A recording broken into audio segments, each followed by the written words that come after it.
Hey everyone, it's Kim Patterson, and I'm here with your Mindset Monday.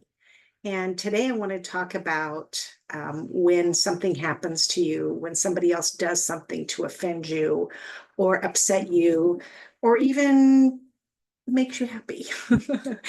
In general, when something is said that's offensive, or somebody does something that you find inappropriate, offensive, whatever, usually it's because they're doing something for them. It's not necessarily to you.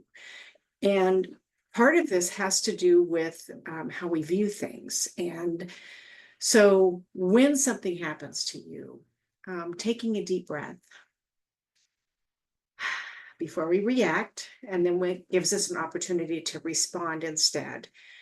And then looking at what could possibly have triggered that person, or why are they mad? Because a lot of times, I would even say most of the time, it has nothing to do with you. Somebody not returning a call, someone not showing up for an event, all of these things can be literally not because of you. And so it's real easy to get caught up in, oh, they're late because I'm not important, or they didn't call me because they're too busy, which implies in a way that you're not important. Um, but really, if you have the outlook and the perception, and that's really what we're talking about here tonight, too. If you have the outlook that it's not about you, then you can kind of look at what could be behind this. Um, Someone driving radically on the road could be trying to get to the emergency room. Maybe they're not, maybe they are, but which one is better for you and your perspective and how you're being present in the car? And so there's just so many choices we can have. And the choices we have really can be about our health, our mental health, our spiritual health, our emotional health, being present and not automatically assuming someone's trying to do something to us. Um, oh, the other thing I wanted to share about is that behavior is a language, and I'm going to have a section on this in my book coming up.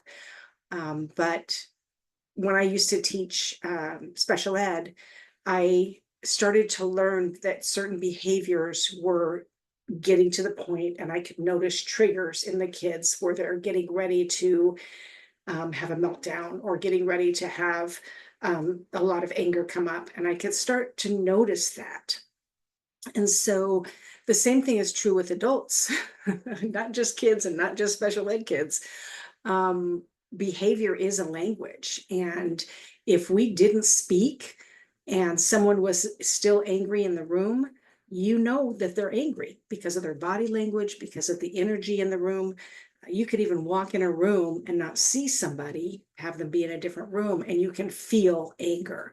So behavior is absolutely a language. And so knowing that, we get to communicate that. We communicate that when we're in interviews or with pretty much anything else. Um, but what are you communicating? And it's two ways, so somebody else may be communicating a certain thing as well. And our perception of that can have everything to do with how it's received. If someone's angry and you say, wow, it sounds like you're having a really rough day, you would be amazed at how many people just go, oh, thank you. I really am. Or you must be working really hard, or it sounds like things are just really challenging for you. You'd be amazed how, when we can mirror back to people what we see, not in a nasty way or, God, you're snippy, but in a way that's loving and caring. It's amazing how much people will literally relax right in front of us, and appreciate, the extra time you took. So that's it for tonight, for today, I should say. And I hope you guys have a wonderful week. Thanks for coming.